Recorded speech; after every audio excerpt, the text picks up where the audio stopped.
لله رب العالمين والصلاة والسلام على سيد المرسلين نبينا محمد وعلى آله وأصحابه أجمعين أما بعد فأعوذ بالله من الشيطان الرجيم بسم الله الرحمن الرحيم وأما بنعمة ربك فحدث صدق الله العظيم পবিত্র মাহে রমাদানের শুভেচ্ছা স্বাগত মোবারকবাদ অভিনন্দন জানাচ্ছি। আল্লাহ তাআলা আজ সে সন্ধ্যা থেকে শাওয়ালের চাঁদ দেখা যাওয়া পর্যন্ত সময়ে আমাদের প্রত্যেকটা আমলকে নাজাতের জন্য জাহান্নাম থেকে মুক্তির জন্য আল্লাহ কবুল করেন বলে আমিন। মাহে রমাদানকে ঘিরে আলহামদুলিল্লাহ প্রতিনিয়ত আমরা চেষ্টা করব আমরা তিনজন কোরআনুল কারীমের খাদেম কোরআনুল কারীমকে শরীফভাবে আপনাদের সামনে সালাত ও তারাবিতে তেলাওয়াতের জন্য আমরা মানুষ অনাকাঙ্ক্ষিত কোনো ভুল ত্রুটি পরিলক্ষিত হতে পারে। যদি কোনো ভুল ভ্রান্তি হয়ে থাকে কোরআনুল কারীমের 3 আয়াত পর্যন্ত ফরজ আদায়ের জন্য যথেষ্ট। এরপরে যদি কোনো অনাকাঙ্ক্ষিত ভুল ত্রুটি হয়ে থাকে সেটা পরবর্তী সময় যদি আদায় করে দেওয়া যায় কোরআনুল কারীমের খতমটা শুদ্ধ হয়ে যাবে। কোরআনুল কারীমের খতম শুদ্ধ হওয়ার ক্ষেত্রে এটা কোনো অন্তরায় নয়। আর সালাত ও তারাবিহ হযরত ওমর ইবনে খাত্তাব রাদিয়াল্লাহু তাআলা আনহু সেই সময়কাল থেকে আজ দিন পর্যন্ত 20 রাকাত সুন্নাহ।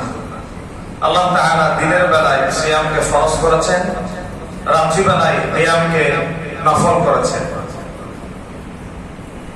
এরপরে আমরা এই আয়েশা রাহমাতুল্লাহি আলাইহা ঐতিহাসিক মসজিদের সাথে কিছু বিষয় সংশ্লিষ্টতা থাকে। যেহেতু ঐতিহাসিক মসজিদ বেশি সংখ্যক মুসল্লি এখানে সমাগম ঘটে,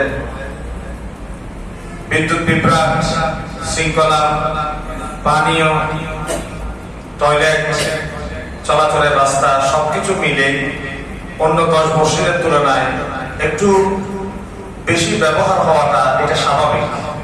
এই জন্যে আমরা অপর ভাইকে প্রাধান্য দেওয়ার চেষ্টা করব। কোনো ভাই যদি টয়লেটে যায় ওখানে যদি লাইন দেখা যায় তাহলে আমরা অপর ভাইকে প্রাধান্য দিয়ে নিজেকে একটু সংবরণের পর্যায়ে নিয়ে রাখবো। পানের জায়গায়, মসজিদের রাস্তায় চলাচলের জায়গায় দেখা যাবে পাপোশের উপর অনেক ভাইরা আমরা দাঁড়িয়ে যাই। চেষ্টা করব পাপোশের উপর না দাঁড়িয়ে মসজিদের 2য়, 3য়, 4র্থ, 5ম তলা পর্যন্ত যেন আমরা উঠে নামাজ আদায়ের জন্য চেষ্টা করি। আর আমরা যারা বিশেষ কোনো প্রয়োজনে যেহেতু সুন্নাহ নামাজ মাঝখান থেকে আমাদের চলে যেতে হতে পারে আমরা এক পাশে দাঁড়াবো, আমার পাশের ভাইয়ের মনে ওয়াসওয়াসা দিব না। কারণ নামাজের কাতারে যে শূন্য স্থান থাকে সেটা অপর কোনো ভাই যদি স্থান দখল না করে সেখানে শয়তান এসে জায়গা দখল করে। শয়তান সে তো আর বসে থাকবে না, ডানের জন বামের জনকে কত তাড়াতাড়ি মসজিদ থেকে বের করে দেওয়া যায় সে তার মিশনে ব্যস্ত থাকবে। এই জন্যে বুড়াবুড়ি যারা আছেন তাদেরকে একটু প্রাইভেটে নিব, সহযোগিতা করব। যারা মাঝপথে চলে যাবার খেয়াল করেছেন তারা এক পাশে দাঁড়াবে, পাশের জন ভাইয়ের মনোযোগ বিঘ্নতা না করতে আপনাদের সহযোগিতা কামনা করছি। আমরা এইভাবে করে প্রতিদিন আপনাদের সামনে সালাত ও তারাবির পূর্বে 10 থেকে 12-15 মিনিট কিছু প্রয়োজনীয় মাসালা মাসাইল বলার চেষ্টা করবো ইনশাআল্লাহ। এই মাসালার ধারাবাহিকতায় আজকে থেকে আমরা শুরু করতে চাই। আমরা 3জন মুফাজ্জির কেরাম আপনাদের সামনে যে কোরআনুল কারীমের তেলাওয়াত করার চেষ্টা করব। আমাদের কণ্ঠ তেমন একটা ভালো নয়, তবে এই কথা আল্লাহর উপর ভরসা করে বলতে পারে পুরো কোরআনুল কারীমের চর্চার ক্ষেত্রে আমাদের কোনো ঘাটতি থাকবে না, কমতি থাকবে না, কোনো দুর্বলতা পরিলক্ষিত হয় এমন কোনো আচরণ আমরা করবো না ইনশাআল্লাহ। আপনারা আমাদের সাথে থাকবেন, দোয়া করবেন। এবং সালাত ও তারাবিহ এটা সাহাবায়ে কেরামদের একটা গুরুত্বপূর্ণ আমল। আমার নবীর জীবনে 3 রাত এই আমল করেছেন। আর সালাত ও তারাবির পাশাপাশি এই মাস কোরআন নাজিলের মাস। এই মাসে লাইলাতুল কদরে আল্লাহ রাব্বুল আলামিন কোরআনুল কারীম নাজিল করেছেন।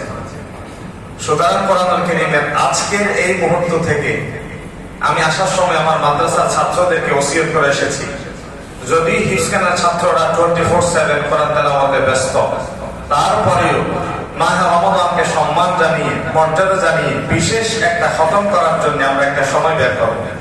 হতে পারে ফজরের পরে, হতে পারে ইশারের পরে, হতে পারে ইফতারের এক মুহূর্তে আধা পারা 10 পৃষ্ঠা 5 পৃষ্ঠা পড়ার মাধ্যমে 30 দিনে আমরা পূর্ণ একটা খতম দেওয়ার চেষ্টা করবো বলে ইনশাআল্লাহ।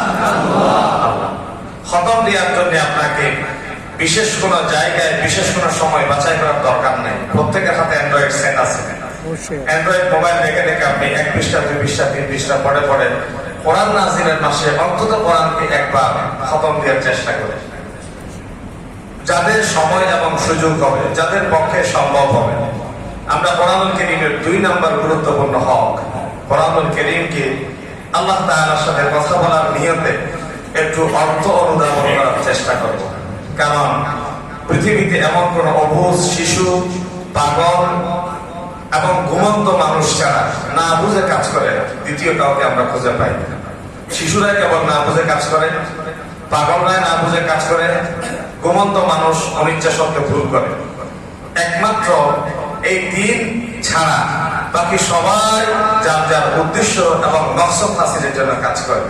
তো আল্লাহ রাব্বুল আলামিন যেহেতু কোরআনুল কারীম মানবতার সমস্যার সমাধান করবে নাযিল করেছেন, আমরা কেন কোরআনুল কারীমকে একটু বুঝে পড়ার চেষ্টা করব না? আল্লাহ তাআলা যদি প্রশ্ন করে, বান্দা তোমার সাথে আমি কথা বলার জন্য উদ্গ্রীব হয়ে থাকতাম, তবে আমার সাথে কোনোদিন ভুলেও কথা বলার চেষ্টা করো নাই, চিন্তা করো নাই।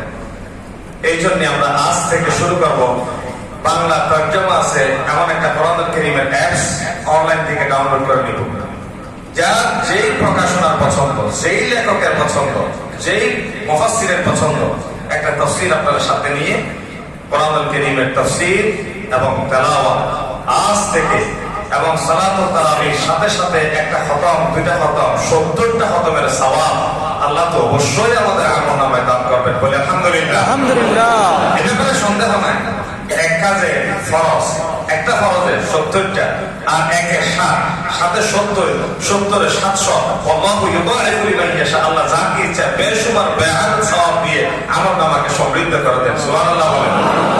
এটা তো আল্লাহর উপর ছেড়ে দিলেন, অন্তত গণনার ভিতরে তো আমরা কিছু একটা করতে পারি। এই জন্যে তেলাওয়াতের মাধ্যমে সওয়াব দিতে পারবেন, সেটা অবশ্যই থাকবে, সেটা রিজার্ভ থাকবে। একটু চেষ্টা করে কিছু একটা অর্জন করি, অ্যাটলিস্ট কোরআনিক হিসেবে বলছি, যাদের একদম টাইম নাই, একদম সময় নাই, বলেন আপনি সূরা ফাতিহা, সূরা ফিল থেকে নাস পর্যন্ত 11টা সূরা বিশুদ্ধভাবে তেলাওয়াতের জন্য চেষ্টা করবেন। আগামীকাল থেকে আমাদের মসজিদের 2য় তলায় সহিহ কোরআন শিক্ষার ব্যবস্থা করা হয়েছে, আপনারা সেই তেলাওয়াতে অংশগ্রহণ করবেন। মসজিদ কর্তৃপক্ষে